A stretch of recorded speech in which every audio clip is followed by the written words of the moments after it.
ভক্তদের চোখের জলে পোপ ফ্রান্সিসের শেষকৃত্য সম্পন্ন। বিশ্ব নেতাদের শ্রদ্ধা রীতি ভেঙে সমাহিত হচ্ছেন রোমের সান্তা মারিয়ায়। দ্বিকক্ষ বিশিষ্ট সংসদের পক্ষে জামায়াত। সংসদের মেয়াদ 5 বছর বহালের প্রস্তাব। রাজনৈতিক ঐক্য প্রতিষ্ঠায় লক্ষ্য ঐক্যমত্য কমিশনের। জাতীয় নির্বাচন নিয়ে দ্বিধাদ্বন্দ্বের অবসান চায় জনগণ, বললেন রিজভী। দ্রুত সংস্কার ও ভোট আয়োজনের দিনক্ষণ চাইলেন নেতারা। নারী সংস্কার কমিশনের প্রস্তাবে ইউনূস সরকার হটানোর ষড়যন্ত্র দেখছে ইসলামী আন্দোলন। সংস্কার শেষে নির্বাচন দাবিতে আসছে কর্মসূচি। যথাসময়ে ভোট না হলে অনিশ্চয়তার শঙ্কা ডক্টর মুস্তাফিজের। এখনো ফ্যাসিবাদী ব্যবস্থায় চলছে আইন আদালত, মন্তব্য আনু মোহাম্মদের। জ্বালানি সমস্যার সমাধানে গ্যাস অনুসন্ধান ও উত্তোলনের তাগিদ বিশেষজ্ঞদের। শুল্ক সমস্যা নিরসনের ফের দরাদরির আশ্বাস উপদেষ্টার। এবং সম্পদের একক সিদ্ধান্তে নয়, পরিচালকদের অনুমোদনেই 250 কোটি টাকা বিনিয়োগ, বলছে বিসিবি। মিলবে মুনাফা স্পন্সরশিপ। আমন্ত্রণ সংবাদ সন্ধ্যায় শুনছিলেন শিরোনামগুলো, সঙ্গে রয়েছে আমি তানজিয়া জুথি। ভক্তদের চোখের জল ও বিশ্ব নেতাদের শ্রদ্ধায় ভ্যাটিকানের সেন্ট পিটার্সে সম্পন্ন হল পোপ ফ্রান্সিসের শেষকৃত্যানুষ্ঠান। অংশ নেন মার্কিন প্রেসিডেন্ট ডোনাল্ড ট্রাম্প, ফরাসি প্রেসিডেন্ট ম্যাক্রো, বাংলাদেশের প্রধান উপদেষ্টা ডক্টর ইউনূস সহ আরও অনেকে। পোপ ফ্রান্সিসের শেষ ইচ্ছা অনুযায়ী তাকে সমাহিত করা হচ্ছে রোমের সান্তা মারিয়ার ব্যাসিলিকায়। আরও জানাচ্ছেন আরবিদ আফসার। বিশ্ববাসীর কাছে শেষবারের মতো সম্মানের জন্য কাঁধে করে নেওয়া হচ্ছে ক্যাথলিক খ্রিস্ট ধর্মের সর্বোচ্চ নেতা পোপ ফ্রান্সিসের কফিন। রোমের সেন্ট পিটার স্কোয়ারে পোপ ফ্রান্সিসের জন্য বিশ্বের নানা প্রান্ত থেকে ছুটে এসেছে 2 লাখের বেশি মানুষ। 4000 যাজক সহ শেষকৃত্য অনুষ্ঠানে উপস্থিত 750 বিশপ ও 220 জন কার্ডিনাল। অন্ত্যেষ্টিক্রিয়ার নেতৃত্ব দেন কার্ডিনাল জিওভানি বাতিস্তা রেই। খ্রিস্ট ধর্মে সারা জীবনের অবদানের জন্য পোপের কফিনের বুকে রাখা হয় গসপেলের বই। পোপকে শেষবারের মতো সম্মান জানাতে ভ্যাটিকান শহরে উপস্থিত হন বিশ্ব নেতারা। পোপের কফিনের সামনে দাঁড়িয়ে সম্মান জানান মার্কিন প্রেসিডেন্ট ডোনাল্ড ট্রাম্প ও তার স্ত্রী মেলানিয়া ট্রাম্প। একইভাবে সম্মান জানান ফরাসি প্রেসিডেন্ট এমানুয়েল ম্যাক্রো। রুশ ইউক্রেন যুদ্ধের মাঝেই এসেছেন প্রেসিডেন্ট ভ্লাদিমির জেলেনস্কি। দেখা করেন অনেকের সঙ্গেই। একই সঙ্গে ছিলেন ইতালির প্রধানমন্ত্রী জর্জিয়া মেলেনি। ব্রিটেনের রাজা 3য় চার্লসের প্রতিনিধি হিসেবে পোপের শেষকৃত্যে আসেন ওয়েলসের প্রিন্স উইলিয়াম। ছিলেন যুক্তরাজ্যের প্রধানমন্ত্রী কিয়ার স্টারমারও। মধ্যপ্রাচ্য থেকে পোপকে শেষ সম্মান জানাতে আসেন জর্ডানের বাদশাহ আবদুল্লাহ। একই সঙ্গে ছিলেন Brazilian president Luiz Inacio Lula da Silva, স্পেনের বাদশাহ ফিলিপে, আর্জেন্টিনার প্রেসিডেন্ট জাভিয়ার মিলেই সহ অনেকেই। পোপের ভালো বন্ধু হয়ে শেষকৃত্যে সম্মান জানাতে সেন্ট পিটার স্কোয়ারে উপস্থিত হন বাংলাদেশের অন্তর্বর্তী সরকারের প্রধান উপদেষ্টা ডক্টর মোহাম্মদ ইউনূস। কফিনের সামনে পোপ ফ্রান্সিসকে শেষ সম্মান জানান তিনি। সেন্ট পিটার স্কোয়ারের শেষকৃত্যের পর পোপ ফ্রান্সিসের শেষ ইচ্ছা অনুযায়ী তাকে দাফন করা হবে রোমের সান্তা মারিয়ার বাসিলিকায়। 28 বছর বয়সী ধর্মীয় নেতার অন্ত্যেষ্টিক্রিয়া ঘিরে রোম জুড়ে নেমেছে শোকের ছায়া। আরবিদ আফসার, নিউজ ডেস্ক, দেশ টিভি। একই ব্যক্তি 2 বারের বেশি প্রধানমন্ত্রী না হওয়া, দ্বিকক্ষ বিশিষ্ট সংসদ প্রতিষ্ঠার প্রস্তাবে একমত জামায়াতে ইসলামী। একসঙ্গে সংখ্যানুপাতিক নির্বাচন, সংবিধানের মূলনীতিতে আল্লাহর উপর পূর্ণ আস্থা ও বিশ্বাস সংযোজনের দাবি জানিয়েছে দলটি। শনিবার ঐকমত্য কমিশনের সঙ্গে বৈঠক শেষে এসব কথা বলেন দলটির নায়েবে আমির। আর কমিশনের সহ সভাপতি আলী রিয়াজ জানান, সংস্কার নিয়ে ঐকমত্য গড়তে দ্রুত সংলাপ শেষ করতে চায় কমিশন। হাসান আল মাহমুদের রিপোর্ট। শনিবার জাতীয় সংসদের এলডি হলে ঐকমত্য কমিশনের সঙ্গে সংলাপে বসে জামায়াত ইসলামীর প্রতিনিধি দল। 5টি সংস্কার কমিশনের 166টি প্রস্তাব পর্যালোচনার কথা থাকলেও প্রথম দিন শেষ হয় সংবিধান সংস্কার প্রস্তাবনা পর্যালোচনাতেই। পরে গণমাধ্যমের সঙ্গে কথা বলেন দলটির নায়েবে আমির ডাক্তার সৈয়দ আবদুল্লাহ মোহাম্মদ তাহের। জানান, একই ব্যক্তি 2 বারের বেশি প্রধানমন্ত্রী না হওয়া এবং দ্বিকক্ষ বিশিষ্ট সংসদের প্রস্তাবে একমত জামাত। কোনো প্রধানমন্ত্রী কনজিউটিভ 10 ইয়ার্স এবং এর থাকতে পারবেন এবং এরপরে আর কন্টিনিউ করতে পারবেন। আর্টিকেল 70 যেটা আছে সেখানে আমরা কিছু অ্যামেন্ডমেন্ট সহকারে ওনাদের প্রস্তাবনার সাথে আমরা একমত হয়েছি। সেটি হচ্ছে সংবিধান পরিবর্তনের ক্ষেত্রে, অর্থ বিল বা বাজেট অনুমোদনের ক্ষেত্রে এবং আস্থা ভোট যেটা আছে সে আস্থা ভোটের ক্ষেত্রে। সংবিধানের মূলনীতিতে বহুত্ববাদের পরিবর্তে আল্লাহর উপর পূর্ণ আস্থা ও বিশ্বাস সংযুক্তির প্রস্তাবও করেছে দলটি। বহুত্ববাদকে আমরা টোটালি বাদ দেওয়ার জন্য বলে দিয়েছি এবং আমরা আরেকটা প্রস্তাব করেছি, যেটা পুরানো প্রস্তাব ছিল, সংবিধানে ছিল, যে আল্লাহর উপরে পূর্ণ আস্থা ও বিশ্বাস স্থাপন করার জন্য। আর রাজনৈতিক ঐক্য প্রতিষ্ঠায় কমিশনের লক্ষ্য জানিয়ে ডক্টর আলী রিয়াজ বলেন, সংস্কার প্রস্তাবনা দ্রুত চূড়ান্ত করতে চান তারা। যে এক ঐতিহাসিক মুহূর্তে আমরা আছি, আমাদের এই সুযোগ যারা তৈরি করে দিয়েছেন, যে বীর শহীদরা, তাদের কাছে আমাদের একটি ঋণ আছে, যেন এই সুযোগ কোনো অবস্থাতে হাতছাড়া হয়ে না যায়, যেন এই সুযোগকে কেন্দ্র করে আমরা এমন এক বাংলাদেশ তৈরি করতে পারি যেখানে কোনো অবস্থাতেই কাউকে নিপীড়নের মুখে পড়তে না হয়, বিচার বা বিচার বহির্ভূত ব্যবস্থার মধ্যে যেন তাকে মোকাবেলা করতে না হয়। সংস্কারের সুযোগ কাজে লাগিয়ে সরকার শহীদের রক্তের ঋণ শোধ করতে চায় বলেও জানান তিনি। তৈরি করে দিয়েছেন যে বীর শহীদরা। হাসান আল মাহমুদ, দেশ টিভি, ঢাকা। নির্বাচন নিয়ে সব দ্বিধা দ্বন্দ্বের অবসান চায় জনগণ, এমন মন্তব্য করেছেন বিএনপির সিনিয়র যুগ্ম মহাসচিব রুহুল কবির রিজভী। শেখ হাসিনার ক্ষমতা পাকাপোক্ত করতে যেসব বিচারক কাজ করেছেন তাদেরও দ্রুত বিচারের মুখোমুখি করার দাবি জানান তিনি। সরকারের উপদেষ্টাদের, এপিএস সহ ছাত্র নেতাদের অনিয়ম দুর্নীতি খতিয়ে দেখার আহ্বানও জানান রিজভী। এদিকে জাতীয় নির্বাচনের সুনির্দিষ্ট তারিখ ঘোষণার দাবিতে মানববন্ধন করেছে জিয়া মঞ্চ। আলী আকাশের রিপোর্ট। ফ্যাসিবাদের মিথ্যা মামলায় ৬০ লাখ আসামি মুক্তি কতদূর শীর্ষক আলোচনা সভার আয়োজন করে ন্যাশনাল রিসার্চ ফাউন্ডেশন। জাতীয় প্রেস ক্লাবে এই আলোচনা সভায় অংশ নেন বিএনপির সিনিয়র যুগ্ম মহাসচিব রুহুল কবির রিজভী। সভায় রুহুল কবির রিজভী অভিযোগ করে বলেন, শেখ হাসিনার ফ্যাসিবাদকে মজবুত করেছে বিচার বিভাগ, সেসব বিচারকরা এখনো গ্রেপ্তার হয়নি। ফ্যাসিবাদে জড়িয়ে বিচারকদেরও আইনের আওতায় আনার দাবি জানান তিনি।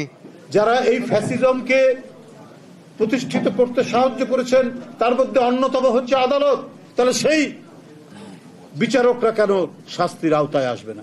বর্তমান সরকারে থাকা ছাত্র উপদেষ্টাদের এপিএস এর দুর্নীতি ও নিয়মের সমালোচনা করেন রিজভী। বলেন, এরা দুর্নীতিতে জড়ালে প্রশ্ন তোলার সুযোগ পাবে আওয়ামী লীগ। কেন তাদের এপিএস এর নামে শত কোটি টাকা দুর্নীতির অভিযোগ আসবে? কেন তারা বদলি বাণিজ্যের বিষয়ে তাদের অভিযোগ উঠবে? এটা তো ভয়ঙ্কর ব্যাপার। শেখ হাসিনা তো পুরো 3টা ডিগবাজি দিবে এসব কথা শুনলে। স্বৈরাচার সরকারের পতনের পর গত ৮ মাসে বহু মামলা প্রত্যাহার হলেও বিএনপি নেতাকর্মীদের নামে থাকা ৬০ লাখ মামলা এখনো নিষ্পত্তি হয়নি। দ্রুত এসব মামলা নিষ্পত্তির দাবিও জানান বিএনপির এই নেতা। মামলা দিয়ে মানসিকভাবে দুর্বল করে আমি আমার ফ্যাসিবাদের লেলিহান অগ্নিশিখা আমি জ্বালিয়ে রাখবো, সেখানে কেউ যেন কিছু বলতে না পারে, কিছু সাহস করতে না পারে, তার জন্যই ৬০ লক্ষ নেতাকর্মীর নামে এই মামলা দেওয়া হয়েছে। আজ ৮ মাস হলো নেই এই মামলাগুলো কেন প্রত্যাহার হয়নি? এদিকে নয়াপল্টনে বিএনপির কেন্দ্রীয় কার্যালয়ের সামনে মানববন্ধন করেছে জিয়া মঞ্চ। কর্মসূচি থেকে দ্রুত জাতীয় নির্বাচনের সুনির্দিষ্ট তারিখ ঘোষণার দাবি জানান নেতারা। দেশকে রক্ষা করার জন্য, গণতন্ত্রকে ফিরিয়ে আনার জন্য, মানুষের ভোটের অধিকারকে ফিরিয়ে আনার জন্যই আমরা বলি এই মুহূর্তে দরকার নির্বাচিত সরকার। বিএনপি রাষ্ট্র সংস্কারের পথ দেখিয়েছে বলে মন্তব্য করেন মানববন্ধনে অংশ নেয়া বিএনপির নেতারা। আলী আকাশ, দেশ টিভি, ঢাকা। বিদ্যুৎ খাতের মূল সমস্যা শুল্ক। গণতান্ত্রিক আবহের মাধ্যমে বিদ্যুৎ উৎপাদকদের সঙ্গে সরকার ফের আলোচনা করবে বলে জানিয়েছেন বিদ্যুৎ ও জ্বালানি উপদেষ্টা ফাউজুল কবির খান। রাজধানী বিদ্যুৎ ভবনে জ্বালানি সংকট নিয়ে সেমিনারে সাংবাদিকদের প্রশ্নের জবাবে কথা বলেন তিনি। এ সময় দেশে নতুন করে গ্যাস অনুসন্ধান ও বিদ্যমান কূপগুলো থেকে গ্যাস উত্তোলনের জন্য সরকারকে তাগিদ দেন বিশেষজ্ঞরা। মোহাম্মদ আলাউদ্দিনের রিপোর্ট জানাচ্ছেন মাহবুব তামিম। জ্বালানি সংকট মেটাতে এবং এই নিয়ে সরকারি পরিকল্পনা জানতে শনিবার বিদ্যুৎ ভবনে ফোরাম ফর এনার্জি রিপোর্টার্স বাংলাদেশের আয়োজনে এনার্জি ক্রাইসিস ওয়ে ফরওয়ার্ড নামে একটি সেমিনারের আয়োজন করা হয়। এতে অংশ নিয়ে বুয়েটের সাবেক অধ্যাপক ডক্টর এজাজ হোসেন বলেন, বিদ্যমান কূপগুলোতে গ্যাস খননে তৎপর হওয়া উচিত সরকারের। The gas reserve potential left unexplored in Bangladesh এবং আপনারা জানেন যে বদরুল ইমামও এই কথাটা বড় বড় করে বলে, আমিও বলি নেগলেক্টেড গ্যাস এক্সপ্লোরেশন, এটাকে ত্বরান্বিত করতে হবে। একই অনুষ্ঠানে সিপিডির গবেষণা পরিচালক খন্দকার গোলাম মোয়াজ্জেম বলেন, জ্বালানি সংকট মেটাতে প্রয়োজন জ্বালানি নীতি। সরকারের যে দীর্ঘমেয়াদী নীতি, যদি আমি এটাকে 3-0 দিয়ে বলতে চাই, যার তাহলে 3-0 প্রেক্ষাপটে যে নীতিগুলো নেওয়া হচ্ছে তার কিছু কিছু সাংঘর্ষিক। সুতরাং সেই জায়গা থেকে আমার মনে হয় যে দ্রুততর সময় একটি জ্বালানি নীতি দরকার। সেমিনারে প্রধান অতিথি হিসেবে উপস্থিত ছিলেন বিদ্যুৎ, জ্বালানি ও খনিজ সম্পদ উপদেষ্টা মোহাম্মদ ফাউজুল কবির খান। এ সময় সাংবাদিকদের এক প্রশ্নের জবাবে তিনি বলেন, বিদ্যুৎ খাতের মূল সমস্যা শুল্ক। আমাদের যে মূল সমস্যা বিদ্যুৎ খাতের যে মূল সমস্যা, সেটা হচ্ছে যে আমরা কতগুলো একটা এক্সটর্শনারি ট্যারিফ আমাদেরকে একটা শোষণ করার জন্য একটা কতগুলো ট্যারিফ আমাদেরকে চাপায় দেওয়া হচ্ছে। শেষে জ্বালানি সংকট মেটানো, বিদ্যুৎ খাতে সিস্টেম লস সহ জ্বালানি নিয়ে সরকারের ভবিষ্যৎ পরিকল্পনা নিয়ে আলোচনা করেন জ্বালানি উপদেষ্টা। আলোচনা থেকে বুঝতে পারছেন যে এখানে একটা। মাহবুব তামিম, দেশ টিভি, ঢাকা। বৈদ্যুতিক ত্রুটির কারণে বন্ধ থাকা মেট্রো রেলের চলাচল ফের শুরু হয়েছে। শনিবার বিকেল 5:30 থেকে ঘণ্টাখানেক বন্ধ থাকায় ভোগান্তিতে পড়ে যাত্রীরা। ডিএমটিসিএল জানায়, বিজয় সরণি সাবস্টেশন থেকে বিদ্যুৎ সরবরাহ বন্ধ হয়ে যাওয়ায় শাহবাগ থেকে শেওড়াপাড়া পর্যন্ত অংশে মেট্রো রেল চালু রাখা যাচ্ছিল না। এ কারণে পুরো পথেই বন্ধ হয়ে যায় মেট্রোর চলাচল। বিজয় সরণিতে যে মূল লাইন দিয়ে ট্রেন চলে সেখানেই সমস্যা হয়েছিল।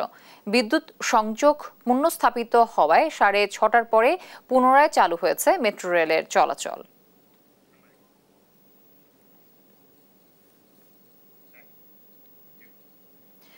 জুলাই বিপ্লবের মতো ঘটনা ঘটে বলেই অত্যাচারী শাসক ও স্বৈরাচারের পতন ঘটে, এভাবেই রাষ্ট্রের নতুন জন্ম হয়, এমন মন্তব্য করেছেন আইন উপদেষ্টা আসিফ নজরুল।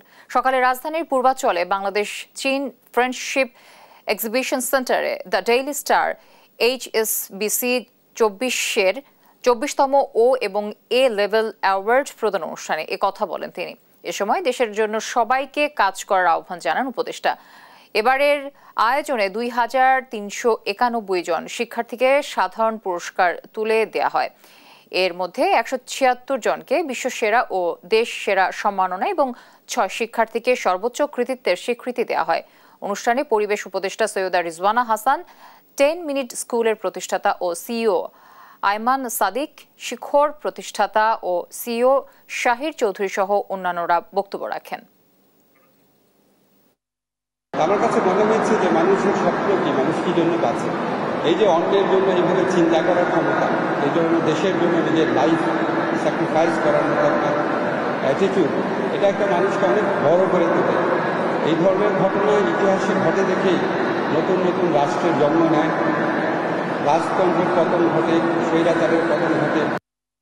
নারী বিষয়ক সংস্কার কমিশনের প্রস্তাবে ইউনূস সরকারকে হটানোর ষড়যন্ত্র মনে করছেন ইসলামী আন্দোলনের সিনিয়র নায়েবে আমির সৈয়দ রেজাউল করিম। যৌন কর্মীদের পেশাকে স্বীকৃতি দেওয়ার প্রস্তাবের সমালোচনা করে তিনি বলেন, নারী সংস্কার কমিশন ভারতের হয়ে কাজ করছে। দুপুরে বায়তুল মোকাররম মসজিদের উত্তর গেটে ভারতের মুসলমানদের উপর মোদী সরকারের আগ্রাসন ও নারী বিষয়ক সংস্কার কমিশন বাতিল চেয়ে গণমিছিলে অংশ নিয়ে কথা বলেন তিনি। সম্প্রতি ভারতের কাশ্মীরে মুসলিম হত্যাকাণ্ডের বিচার দাবি করেন রেজাউল করিম।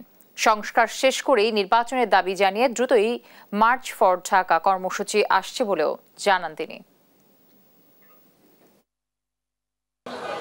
জাতিসংঘকে বলবো, বিশ্ব মানবাধিকার সংস্থাকে বলবো, মুসলমানদেরকে যে নির্যাতন করতেছে আপনারা কি দেখেন না? আপনাদের চোখে পড়ে না? মুসলমানের নির্যাতন বন্ধ করেন, নয়তো এমন সংগ্রাম, এমন আন্দোলন শুরু হবে যে আগুন জ্বলবে, যে আগুন নিভাবার ক্ষমতা কেউ রাখবে না। আগামী নির্বাচন প্রতিশ্রুত সময়সীমার মধ্যে না হলে দেশে রাজনৈতিক অনিশ্চয়তা তৈরি হতে পারে। সেই সাথে বিনিয়োগ বাধাগ্রস্ত হওয়ার আশঙ্কা করছেন সিপিডির ফেলো ডক্টর মুস্তাফিজুর রহমান। শনিবার ডিবেট ফর ডেমোক্রেসির আয়োজনে রাজধানীর এফডিসিতে বিদেশি বিনিয়োগ সম্ভাবনা ও চ্যালেঞ্জ নিয়ে আয়োজিত ছায়া সংসদ বিতর্কে তিনি এই আশঙ্কা জানান। ডক্টর মুস্তাফিজুর রহমান বলেন, সপ্তম পঞ্চবার্ষিক পরিকল্পনায় দেশে বিদেশি বিনিয়োগ $33 বিলিয়ন আসার কথা উল্লেখ করা হলেও বাস্তবে এসেছে মাত্র $11 বিলিয়ন। এ সময় ভারত পাকিস্তানের বর্তমান পরিস্থিতি দেশে বিদেশি বিনিয়োগের জন্য উদ্বেগজনক বলেও উল্লেখ করেন তিনি। অবশ্যই যে কোনো বিনিয়োগকারী, যেটা আমি বললাম 20-25 বছরের জন্য তারা আসেন, সুতরাং স্থিতিশীল একটা রাজনৈতিক পরিবেশ আছে কিনা সেটা তাদের জন্য গুরুত্বপূর্ণ। যেটা নাকি এখানে সঠিকভাবে বলা হয়েছে যে একটা ভালো দিক হলো যে সব প্রধান রাজনৈতিক যেসব দল আছে তারা কিন্তু বলেছেন যে তারা নীতি ধারাবাহিকতা অব্যাহত রাখবেন, বৈদেশিক বিনিয়োগকারীদেরকে তারা ওয়েলকাম করবেন। অন্তর্বর্তী সরকারের শাসন আমলেও ফ্যাসিবাদী শাসন ব্যবস্থার মতো আইন আদালত চলছে বলে মন্তব্য করেছেন গণতান্ত্রিক অধিকার কমিটির সদস্য অধ্যাপক আনু মোহাম্মদ। ইকোনমিক রিপোর্টার্স ফোরাম অডিটোরিয়ামে আয়োজিত সেমিনারে কথা বলেন তিনি। এ সময় যে কাঠামোতে ফ্যাসিবাদী শাসন ব্যবস্থা তৈরি হয়েছিল সে কাঠামো বদলাতে হবে বলে জানান এ অর্থনীতিবিদ। তার দাবি, নারী অধিকারের প্রশ্ন এলেই ধর্মের নামে বা জাতির নামে বাংলাদেশে বৈষম্যবাদী রাজনৈতিক মতাদর্শ ধারণকারীদের মধ্যে ভয়ঙ্কর প্রতিক্রিয়া দেখা যায়। আইন আদালতের পরিস্থিতি এখন, আদালত আগেও আমরা আদালতে যদি কোনো বিচার যেত আমরা জানতাম যে রায় কি হবে, এখনো আমরা বুঝতে পারি যে রায় কি হবে। এটা তো মহা মুশকিল। তাহলে পরিবর্তনটা কি হইলো? বোঝা যাচ্ছে যে এই কোন জামিন, কে জামিন পেয়ে যাবে, কে খালাস পাবে, কে আটকে থাকবে, কার জামিন হবে না, এগুলি তো পরিষ্কার বোঝাই যাচ্ছে। এটা ঠিক একইভাবে রাজনৈতিক প্রভাব খাটিয়ে বাইরের জানা অজানা বিভিন্ন ধরনের গোষ্ঠীর প্রভাবে যদি আদালত চলে, তাহলে এই সরকার যে সংস্কার করতে আগ্রহী কিংবা পরিবর্তন করতে আগ্রহী তার প্রকাশটা কোথায়? মেজর সিনহা হত্যা মামলার আপিল শুনানি দ্রুত শেষ করে ওসি প্রদীপ ও পুলিশ পরিদর্শক লিয়াকত আলীর ফাঁসি কার্যকরের দাবি জানিয়েছে এক্স ফোর্সেস অ্যাসোসিয়েশন। শনিবার ঢাকা রিপোর্টার্স ইউনিটিতে এক সংবাদ সম্মেলনে এ দাবি জানান তারা। বলেন, বিপ্লব পরবর্তী 8 মাস হয়ে গেলেও ফাঁসি কার্যকরের কোনো পদক্ষেপ নেই। এ থেকে বোঝা যায় বিচারিক কার্যক্রমের ওপর এখনও পলাতক ফ্যাসিবাদীদের প্রভাব রয়েছে। এ সময় কোনো বিচারেই যেন বৈষম্য না হয় সে দাবি করেন তারা। আইন উপদেষ্টার সমালোচনা করে বক্তারা বলেন, কিছু সুশীল সশস্ত্র বাহিনীকে জনগণের মুখোমুখি দাঁড় করানোর চেষ্টা করছে। বিপ্লব পরবর্তী সময়েও 8 মাস পার হয়ে গেছে, বাট আমরা কিন্তু ওই রকমের কোনো পদক্ষেপ, মেজর সিনহার হত্যাকাণ্ডের যে ফাঁসির দণ্ডাদেশ এটা কার্যকর করার কোনো পদক্ষেপ আমরা দেখতে পাই নাই। আমাদের দাবি হচ্ছে যে এই যে ফাঁসির রায়টা আছে এটা যদি অ্যাপেলেট ডিভিশন থেকে ফাঁসির রায়টা হয়, তো যেটা যদি বহাল থাকে, তো বহাল এই রায় দেওয়ার 7 দিনের মাথায় ওসি প্রদীপ এবং লিয়াকতের ফাঁসির যে দণ্ডাদেশ, এই দণ্ডাদেশটা হচ্ছে কার্যকর করতে হবে।